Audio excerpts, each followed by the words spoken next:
Okay, we are now streaming on YouTube. I think most people have managed to get in. If you know anybody who hasn't managed to get in, please let them know that I've changed the settings so they should just be able to join without having registered. And we will start in approximately 30 minutes once I've opened up my Q&A box and everything.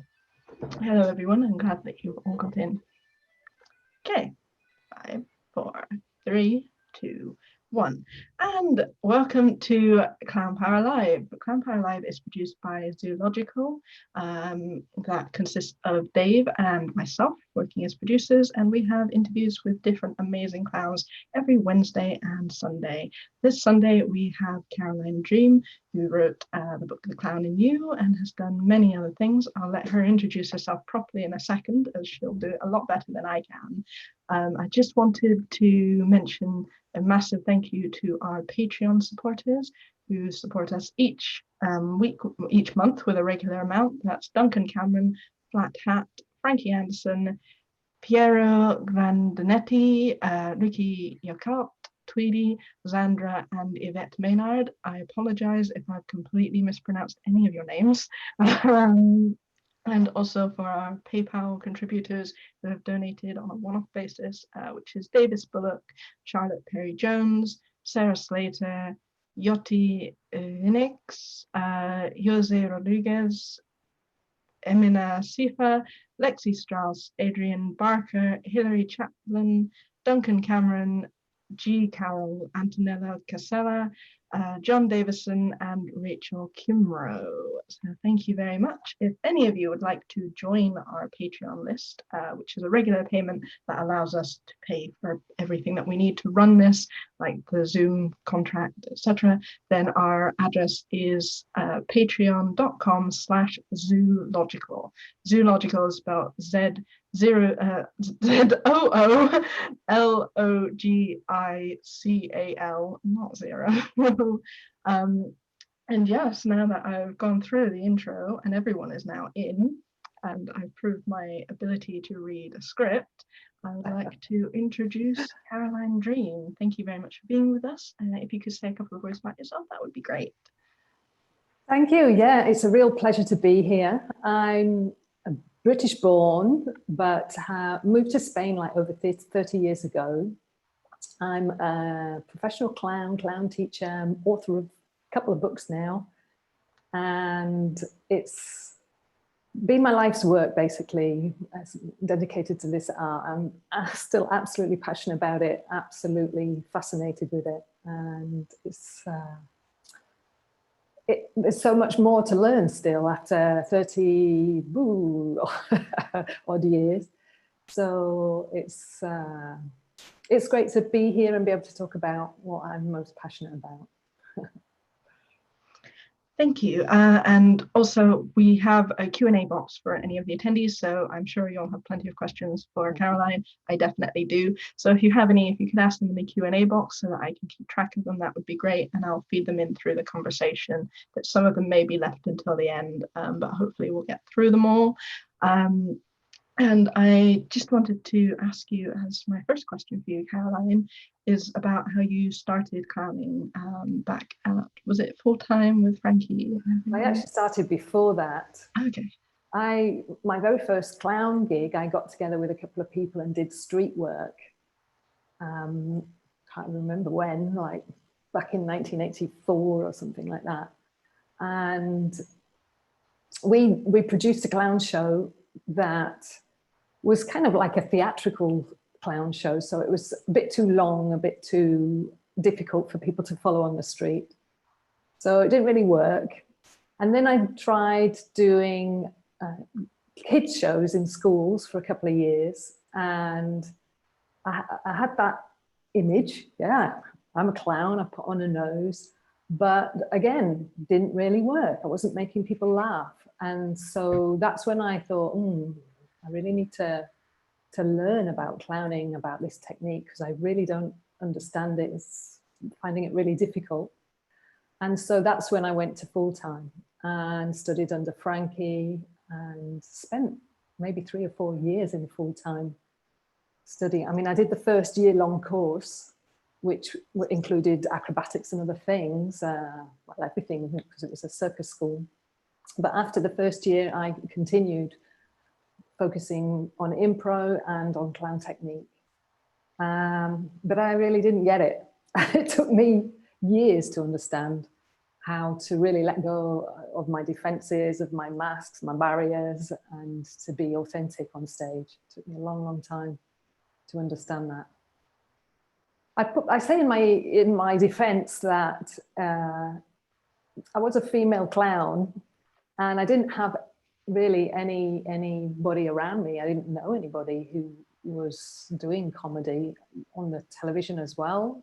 At that time, there was no female comedian. So I didn't have any role models. So it was kind of like trying to invent things without having any clear idea of, you know, oh, I could wear a dress, or, you know, there was a lot of issues that I had to discover for myself. I'm sure there were other clowns around. I know that, you know, there's been female clowns for a long time, but I just didn't know any.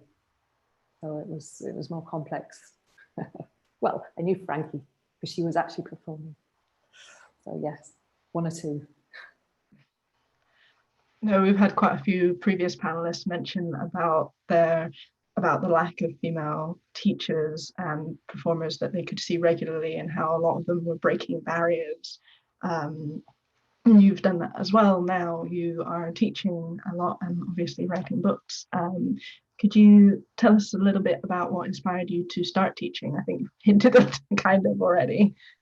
Well, you know, I always was attracted to teaching. Even at Fooltime, I started teaching the children. They invited me to teach children acrobatic skills. And so, I mean, I always wanted to teach.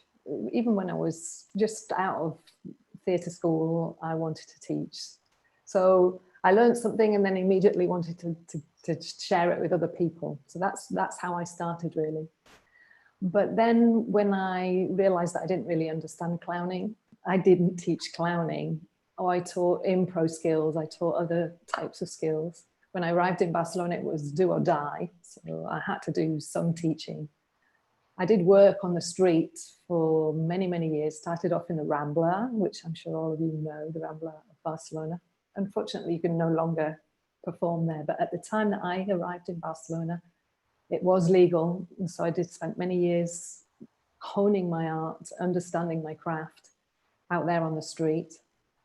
And then 21 years ago, I decided to start teaching with my husband, Alex Navarro, who was working with Cirque du Soleil at that time. And they invited him to teach the artists in Cirque du Soleil clown technique, because they had lots of Russian, you know, amazing acrobats and performers, gymnasts, Olympic gymnasts. But the director was a bit worried about how wooden they were on stage, you know. And so he wanted a bit more kind of clown technique taught to these Russian acrobats. And we had an absolute ball. We did about 4 trainings with the Cirque du Soleil artists. And of course, on a physical level, they were so talented. So basically what we had to do was allow them to play more and allow to, you know, laugh at themselves. And they really didn't have any problem with it at all. They were natural. And so we had such fun. We enjoyed ourselves so much that we thought, yay, we'll carry on with this. And then, so I taught by his side for 16 years. We did a kind of clown duo teaching act, which worked really well because he had lots of elements that I didn't have. And we fed and learned from each other over those 16 years. And it was wonderful, absolutely wonderful.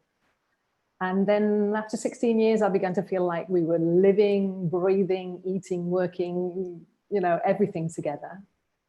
And I said to him, it would be really good to, you know, have something to talk about over the dinner table. And as he was directing more at that stage, well, then I took on all the clown workshops for a while. So yeah, that's the process that we went through. Okay, and obviously you mentioned teaching at Cirque du Soleil.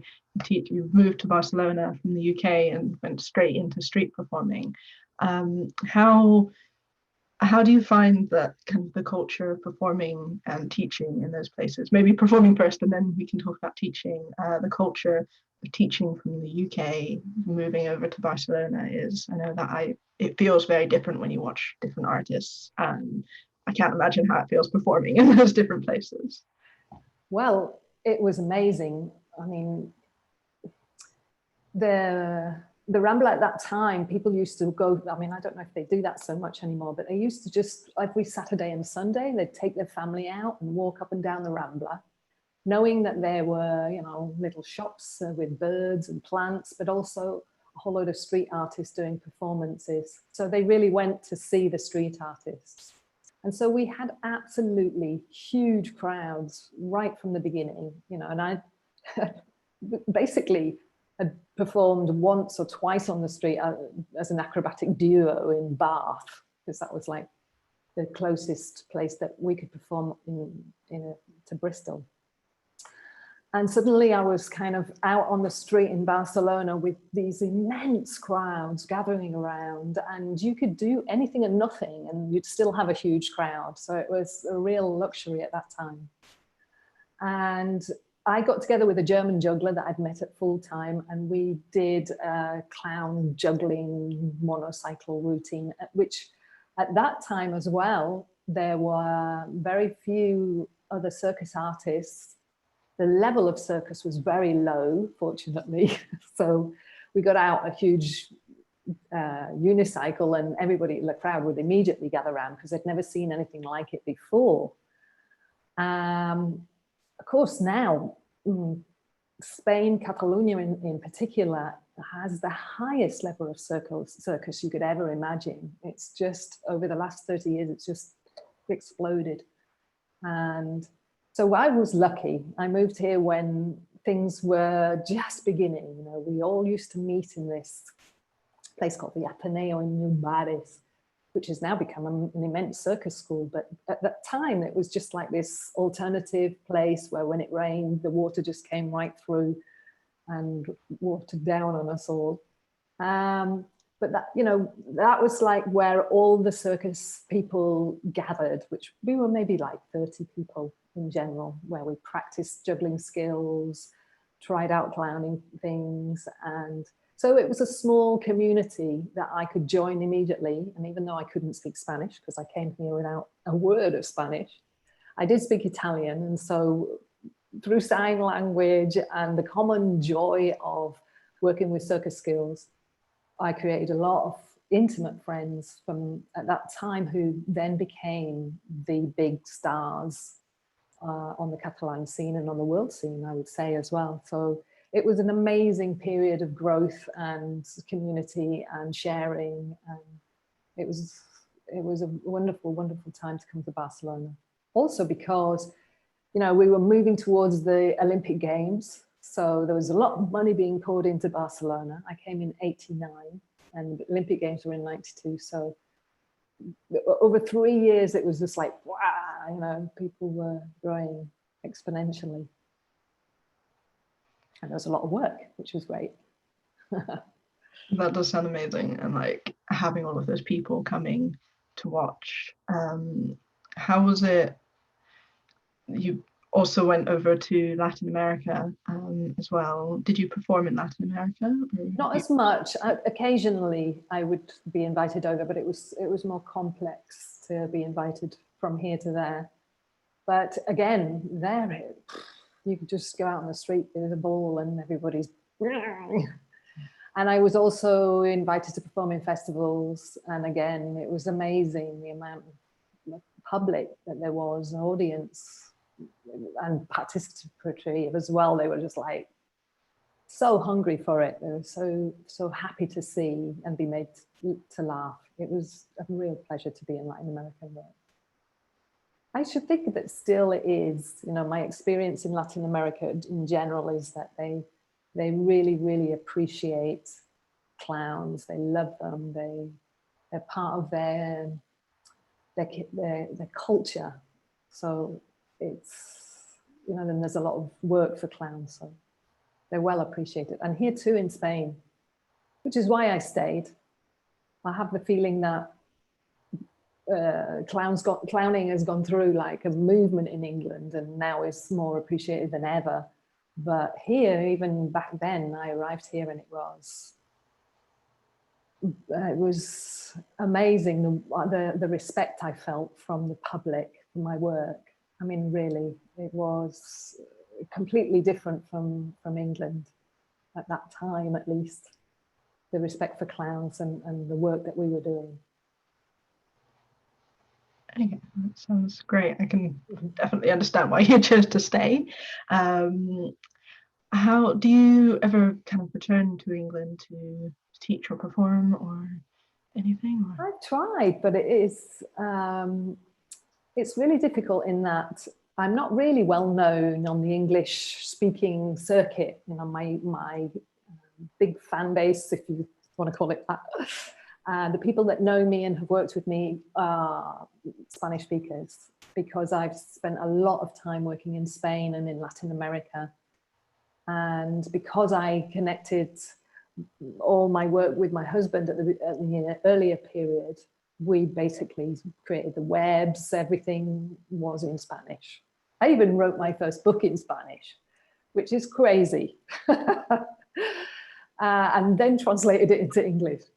So basically, my name is not as well known in English language communities than it is in Spain, and so it's more difficult to fill workshops or to get bookings as a clown. So I haven't actually been back to England to teach or clown since I left, sadly to say. Well, that's quite a long time and quite a shame for England. Yeah, I would love to. I would love to, really. Well, fingers crossed that maybe we can make it happen at post coronavirus when we can travel again, hopefully. You mentioned writing your book in Spanish first, and then translating it to English. I was wondering kind of what the process of writing your first book and your upcoming book, if you can talk about that in a minute, that would be great. But kind of the process of writing the book, why you decided to write the book, and kind of how you go about all of that, because the idea of writing about clowning feels very intimidating to a lot of us, I think. Oh yeah, it certainly was when I first started. I mean, I'd been teaching for 10 years and I was kind of quite frustrated that I couldn't tell my students, look, go and read these books, you know, or there was a few books on the market, but very, very few. There's many more now, thank God. But at the time it was like, how do I tell my students more? Because I've specialized in intensive 2-day courses. So a lot of the courses that I run have been just 2 days. And of course, what can you say in 2 days? You know, you're quite limited in terms of all the information that a student needs. And even if they come back and back and back, I still found that there was so much that I couldn't say in classes that I wanted to help them with. And so basically I started writing the book for me.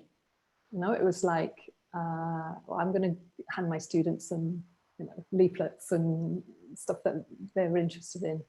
So I got this huge pile of notebooks that I had been writing over many, many years, all the classes that I'd ever taken. I always took notes. So I had masses and masses of notebooks with information, and I just looked at all this information. I thought, my God, what am I going to do with all this? You know, it just looked like, it was like looking at a plate of spaghetti and then trying to put every piece of spaghetti in one line. And even that sounds easy to what I had to do. Because I felt basically I didn't really know how to structure all the information in a cohesive way. I think writing about clowning, that is the most difficult thing to do. What bit of information goes where? And that has been really the greatest struggle, that creative struggle, I must say, because it is creative and there is a lot of pleasure in doing it. That's why I've spent 5, 6 years writing each book, because it was just like, I don't really know where that piece of information goes. So leave it for a while and think about it and mull over it. And I worked a lot on intuitively in terms of, I wonder why that is.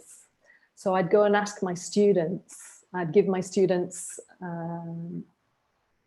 polling sheets, or I'd ask them to write down stuff about it, or I'd interview them about questions that I didn't know the answer to, or I'd talk to other clown teachers, or I'd try out experiments in my classes to see if what I thought was true was true. So I spent a lot of time just investigating different aspects. Also, like a good clown, going off on the branches and getting lost in why is that funny, you know, or, you know, and so investigating in psychology books and humor books and all sorts of things. I did masses and masses of investigation. And it was an absolute joy. I mean, I learned so much. I have learned so much writing books. I really recommend it, because what you don't know and you're interested in, then you find out about it, and then being able to write about it, which I always wanted to sort of put it down in paper afterwards, all this amazing information. So that's what led me into it, and that's why it took me so long to write, because each book has been like a deep dive into, hey, this is interesting and that's interesting, and allowing myself time to just let it happen, you know, let it come. And it does take time, because it is, as you say, I mean, well, it's just this huge, huge puzzle, and with lots of different parts, and lots of people have other parts. I'm just talking about what I know and what I've investigated, but I'm well aware that there's just masses that I don't. I've just spent lockdown, in fact, talking to 40 different clown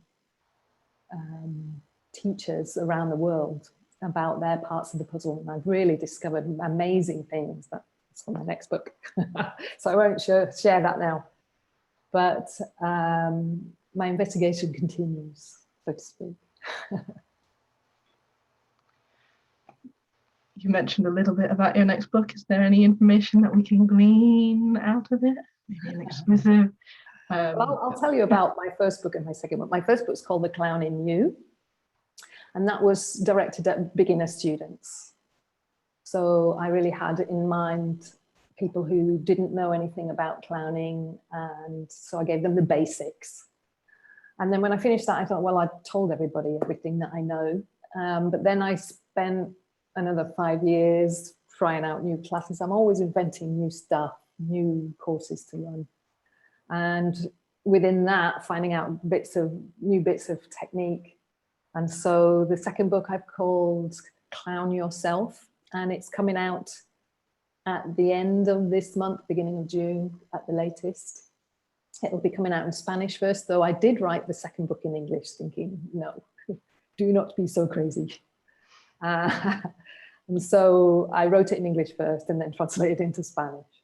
And the second book is directed more to intermediate students, clown teachers. It's got 38 exercises, 100 games, lots more information about how I teach and why I give certain instructions. And so it really breaks down my teaching method for people to find out about what we do around here in Spain.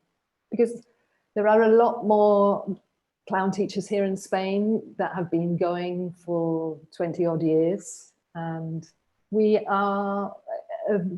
friends, so we talk to each other, we share information, and basically I've done classes with most of them as well, and we all have a very similar style of teaching. It's kind of like a teaching that's come from Lecoq and grown and warped and changed, and incorporates a lot of the things that we're either performing or seeing being performed.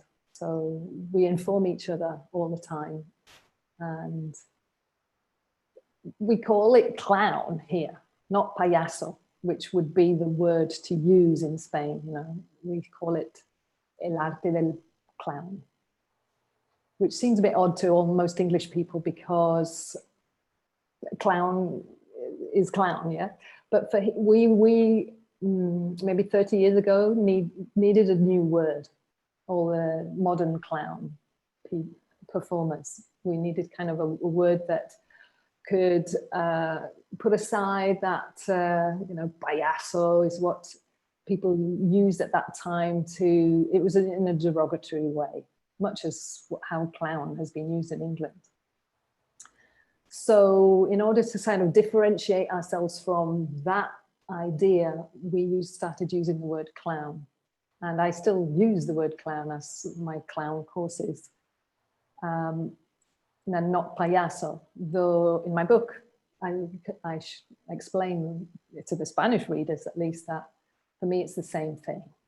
No, but it was just a need at that time that we had in order to kind of say we are not, we don't just put on our makeup and our costume and do this kind of, I'm a clown.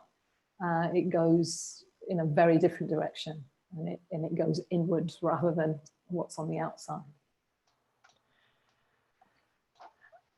Do you think that, well, do you think that something similar could happen in the UK, that maybe, or maybe we don't need to use another word, we do need to use another word, because clown is still used derogatorily here a lot, about the government quite often. How do we kind of take it back? Do you have any suggestions for how we take it? I was talking to Frankie the other day, and she uses fool, and she recognized that, you know, she used fool for the same reasons we use clown, in a way to kind of separate from the image of the false, superficial Ronald McDonald type clown. Yeah. So yeah, you could definitely use another word, though I don't think it's really necessary. I'm beginning to hear now from people who are living in England that clown is becoming more and more an accepted idea that is the new modern clown. Well, anyway, that's what I hear. I know that there's a clown festival started in London, which is just great. It's great that it's beginning to come back as an art and an important thing that people might be interested in going to see, not just the stand-up comedians that have taken over the world in England, haven't they, really? Or taken over the comedy scene. So it's good to come back to the heart. I think the clown works from the heart in a way that stand-up comedians work from the ideas, the brain. So it's very different art form, and I think it's a beautiful art form that can basically now this is what we need. I'm feeling it more and more. You know, people are going to come to clowning because they're going to need the connection that clowning gives them to themselves, to others, and to the world. I wish that I asked that question later, because that would have been a wonderful way to close the interview. Yeah, I'll come back to that later. Hey, can you edit it so that gets, yeah, that would be great. I will ask some of the audience questions now, because we've got quite a few already. We have one from Adela, asking, what do you suggest for solo practice? Does it make sense to practice alone, or is it better to be with an audience all the time? Well, I think it's essential to be able to practice on your own. I mean, that's how you create material, and that's how you rehearse material. Obviously, an audience is super important to be a clown. A clown needs an audience, but there is an actor as well involved in creating clown material. So that's the part where you work on your own. It's hard. It's I really recommend that you have an external eye, even if it's just another clown. I would even recommend something that I do on my clown courses, but that you can do these days with Zoom, which is to have another clown watching what you're doing and then imitate what you've just done, because clowns often take the material that they see and they transform it into something much more comic. So you're doing something that you rehearsed, which is a bit more cardboard, then they imitate it, then you could even imitate what they've just done. So you could really go on a roll with that, and all the time you can film yourself on Zoom as well, which is great. So I used to think that clowning online would be really difficult, especially teaching clown online, but I'm beginning to think that that's not the case, that this format works in a different way, but you have to kind of start playing with the comedy of the camera, yeah, hey, or you're going down, you know, using the comedy of this format. And I think it's totally essential that you can work on your own. I've done a lot of solo shows, and in order to work on them, I've spent, you know, locked myself in a studio and gone over and tried things out, filming myself always to be able to see what I've done. And also not to have to be the outside eye as well. So if you're filming yourself, you can just let go and play, and then you can watch it later and you can be your own outside eye. It's a bit more difficult because you tend to be more critical about what you do than somebody who is a friend of yours or a director. That's my answer. It's a wonderful answer, and I think a lot of us will be doing that very soon. I have another question from Chiara Thorburn asking, in relation to what you were saying about taking notes earlier, do you think there's a capacity to over-intellectualize clown? Some teachers in the past have encouraged me to stop taking notes and to just go with it. What do you think? Can we think about clowning too much? Oh, definitely can think about it too much. I mean, what I realized after years of training with other teachers was that I was actually missing out on getting out there and just doing it. I think it's really, really important to just get out there and do it. However, in my clown courses, I'm really aware that people want to take notes, and some people need to take notes because they want to try out my exercises in other spaces, or that they, you know, they hear something that's not necessarily what I say, but could be something that's kind of relevant to them. So I encourage them to take notes in the breaks and to help each other, remind each other of what we've done, or if they need to be reminded, they can always come to me because I've usually written something down about what we've been doing. And so I basically ask them to be in the moment, to be present for the other people that are working on stage, and not to be there taking notes, but to do that in the breaks so that most people can remember what they've done in the last 2 hours. So, you know, you don't miss out that much. And then there are moments when we're just sitting around in a circle, and then they can take notes there and then if they need to. But most of the time, people don't come to me and go, oh, I can't remember what we did. No, most people do remember what they did. And also because it's something that you live, you know, it's an experience of, and you don't forget that in a moment. I mean, I can still remember things that I did in clown courses that just left a huge mark on me that you don't really need to write down. So for me, clowning is about that. It's about an emotional learning experience, an active participatory learning experience, and you really do need to be in the moment. It's true. But I'm aware that people like me, I needed to write notes, and I'm glad I did, because from that came a brilliant book, The Clown in You. So yeah. Okay, I have one question leading on from what you just said about how certain things in classes can really impact you, etc. I apologize if this is a really difficult question, but do you have a particular exercise that you find really resonates with you? That's something that's really interesting to me, how certain clowns really love certain exercises and they really resonate with them. So I was just curious if you have one that you'd be willing to share with us.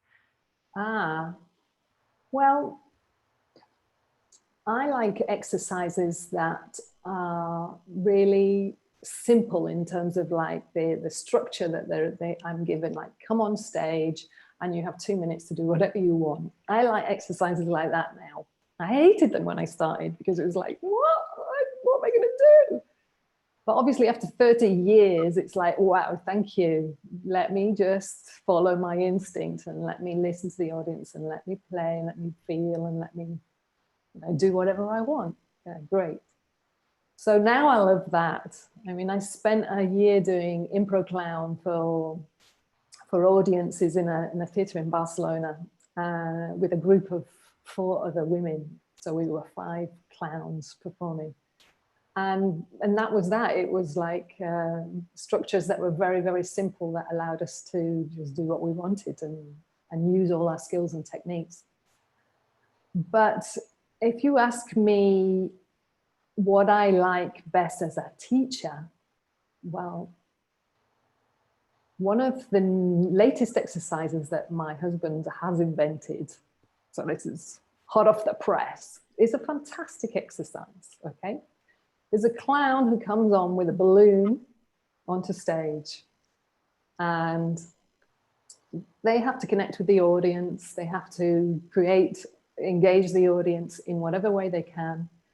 And there's another clown behind the stage with a huge knitting needle. And when that clown feels that the energy in the room is going down and maybe the clown on stage is struggling, that doesn't know what to do or isn't engaging the audience in some way or other, they come on very slowly with their knitting needle. So they give that extra edge to that clown. Instead of me having to shout, come on, I'm, whatever, there's this clown in the background coming on, which immediately raises the energy in the audience because they're like, ooh, the dynamic completely changes. And so if the energy goes up again, the clown has to go off again with the knitting needle. So they come on again until, of course, if it goes down too much, then they burst the balloon and that's the end of the scene. So it is a simple, simple exercise, but it is pure genius. Alex Navarro invented that one. Excellent. That sounds amazing. I really want to see that exercise. I can't wait until I next get a workshop and hopefully someone does it.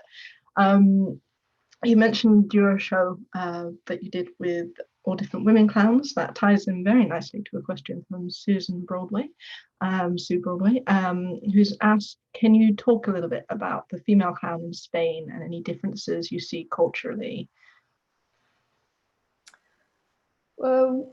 Well, it's been amazing here because we've had female clown festivals. Yeah, there's an amazing female clown called Pepe Plana, who, along with Tortel Portrona, who is the founder of Payasos Sin Fronteras, Clowns Without Borders, they got together and convinced the local government in Andorra to start off a clown festival.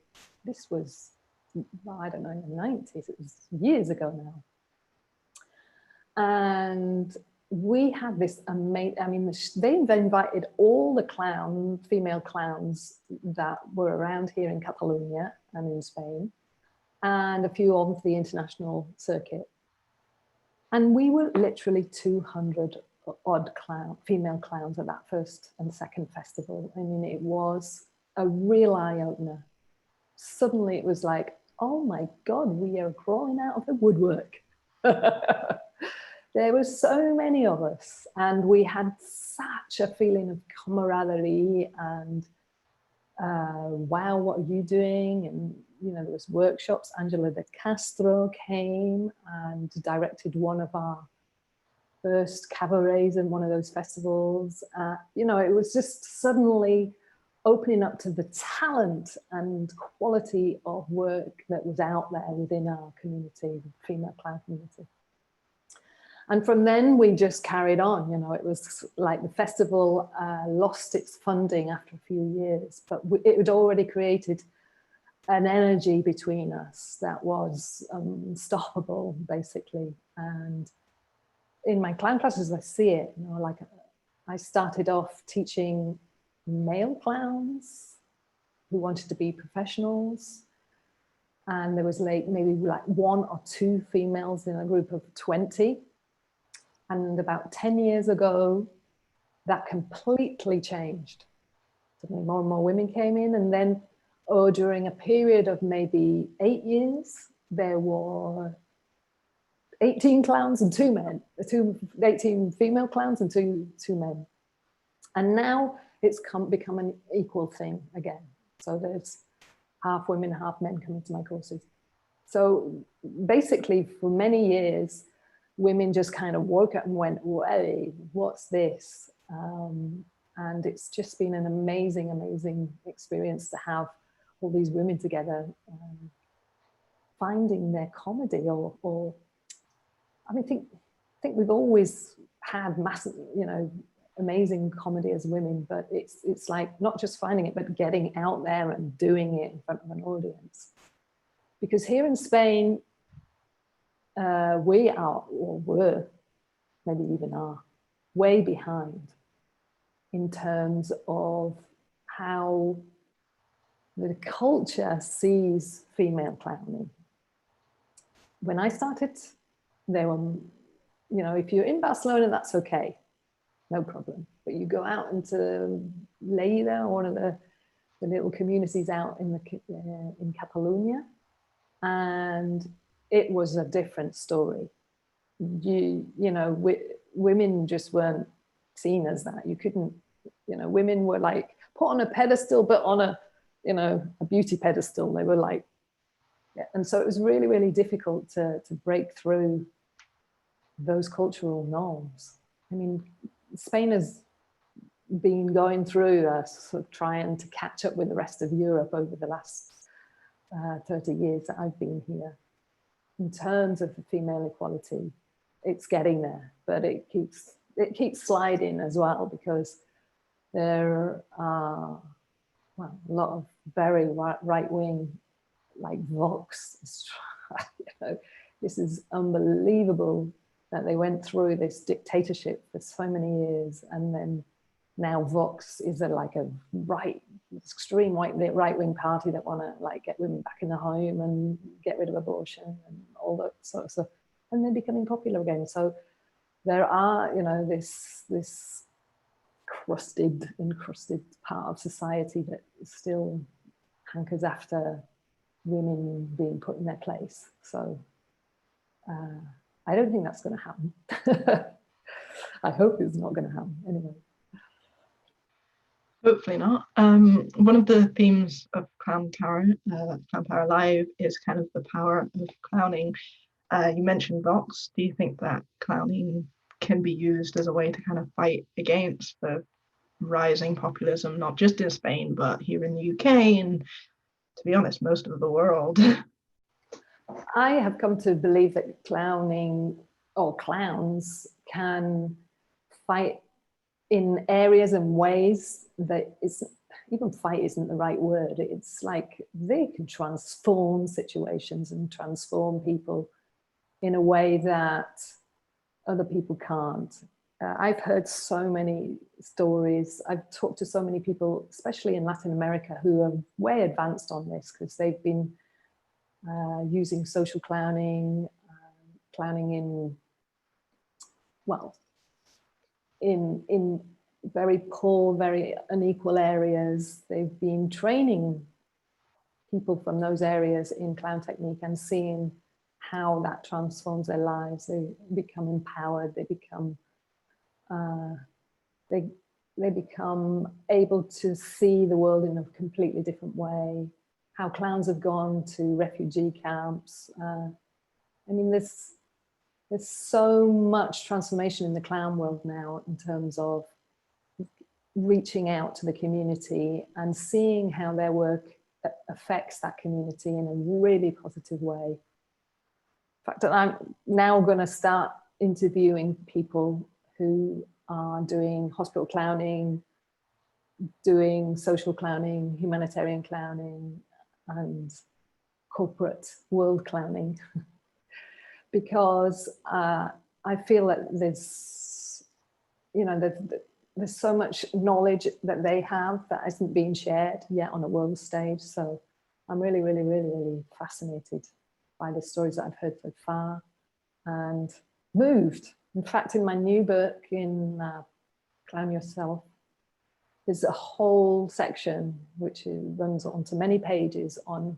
how clowns make other people feel great and how clowns have affected other people and why that is so. You know, I've found many, many different reasons why clowns and clowning transforms people.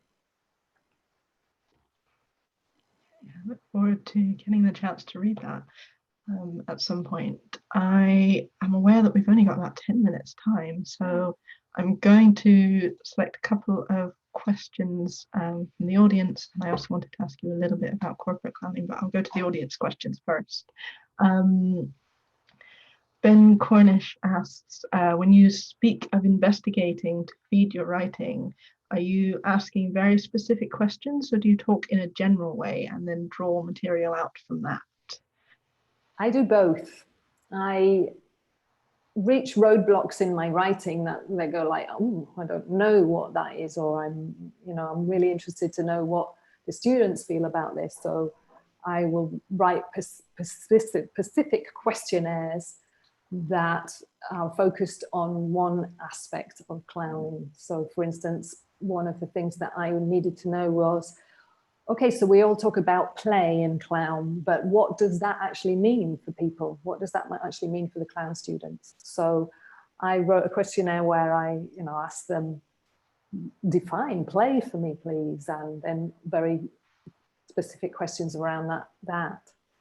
And the answers were fascinating. And from that, I got lots of insight in terms of like the differences between what I say when I say, okay, so play as a clown, and what they're actually understanding. So that it's really important as well to start asking specific questions to the students. But I also, especially in interviews, especially when I was interviewing professional clowns, that the great thing was I thought that I was going to have a whole list of long questions to ask the clowns. But actually clowns love to talk about their arts, they're passionate, they're poetic. So in a lot of ways, it's just kind of like throwing in a question in terms of like what you're hearing and asking them to explain it a bit more deeply. So I stand back in my interviews quite a lot and allow the clowns to just say what they need to say, because it's always fascinating. So a bit of both, Thank you very much. That's very, very insightful and hopefully useful to quite a lot of us, definitely to me right now. I think it's Sophie Maxwell Stewart has asked, what do you think the red nose means to clowning? It's actually quite a big question. Well, it's a huge question. Personally, I am not sacred with the red nose. I use it in my clown classes and I've used it as a clown.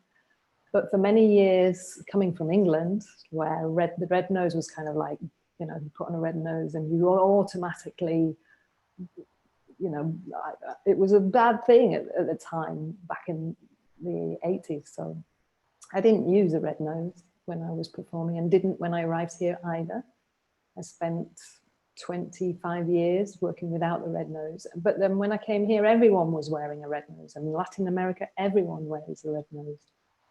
And so slowly but surely, I began to really, really appreciate the value and see how transformative putting on a red nose can be for people. So I use it all the time in my clown classes because I see how it helps people connect with the frequency of clown.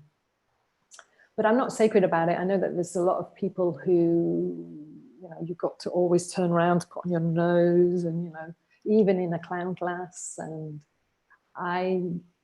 because it's like something that you can actually, you can you know, I've seen clowns take off their red nose in improvisations, and it's been hilarious. And I'm not, you know, like, I think you can do that. I don't think that you, yeah, I think the red noses should be as, it should be as free as anyone wants to be. I mean, here we are, we're in clown world, we're talking about freedom, and we're talking about allowing ourselves to just, you know, be ourselves and go crazy. So why can't we also play with the nose? So that's what I feel. And I know that there's people that feel very differently about it. And I really respect everybody's point of view around the red nose. But I think, yeah, it's a useful tool, but sometimes it can work in it can be a bad thing, you know, because some people see the red nose and immediately like, okay, so, you know, they have this preconceived idea.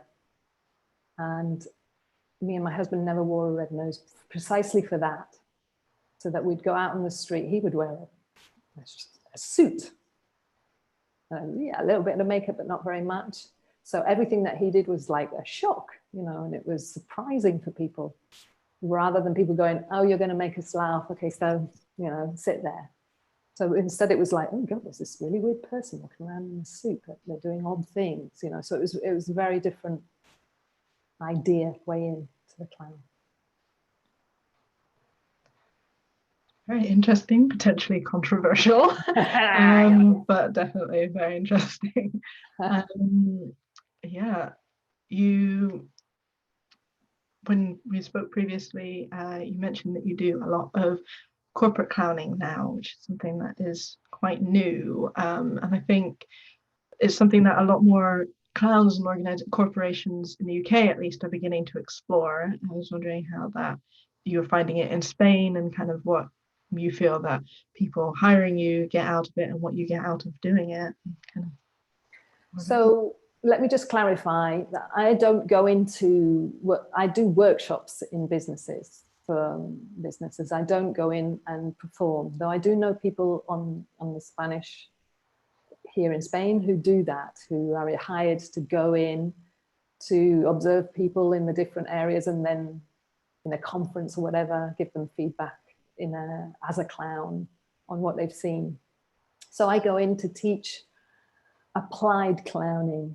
So I don't go in trying to train them to be clowns. I train them in the soft skills that businesses need, which means basically humanity skills, you know, how to be more human, how to create synergies with other departments, how to be more accepting, how to be less focused on goal, and so frightened of failure that they can't even be creative anymore.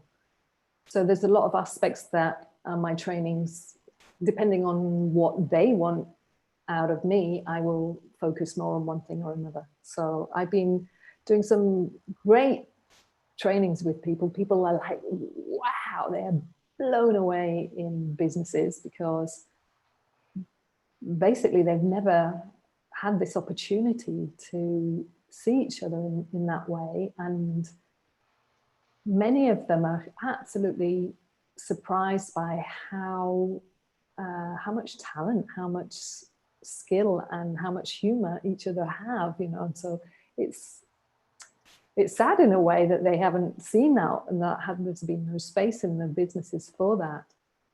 And it really, really, really does help people be able to see that the other people have many, many talents that they are not allowing themselves to use, because of the culture in the business is not allowing people to really flourish. And that is changing now. It has been changing for many years. So for me, the whole fact that I can go in and train with clown technique in businesses is revolutionary. It's like, whoa, businesses are changing, because they're beginning to see the value in using red nose skills. I call it clown mode. people being in clown mode at work rather than in serious mode. That sounds really good. Yeah, I can definitely think of some people that I know who work for corporate organizations who would benefit a lot from that. Send them a link to this video as a minor promotion. Go hire Caroline. We've got just one more minute or so until we reach the end of this section. We'll be speaking a bit afterwards, so Dave will promote everyone up as panelists. I just wanted to ask you one last question from Jean Pablo. I apologize if I mispronounced your name there. He said, since the clown in you, he would like to know what your dreams are that you mentioned in there. Would you be willing to share some of them? My dreams. Yeah, Whoa. that's a big question. Things have changed a lot, hey, since coronavirus hit the world. Like, I was just trundling along, being creative, following my own intuition, expanding, trying out new things, going into businesses, blah, blah, blah, blah, blah. And suddenly all that came to a halt.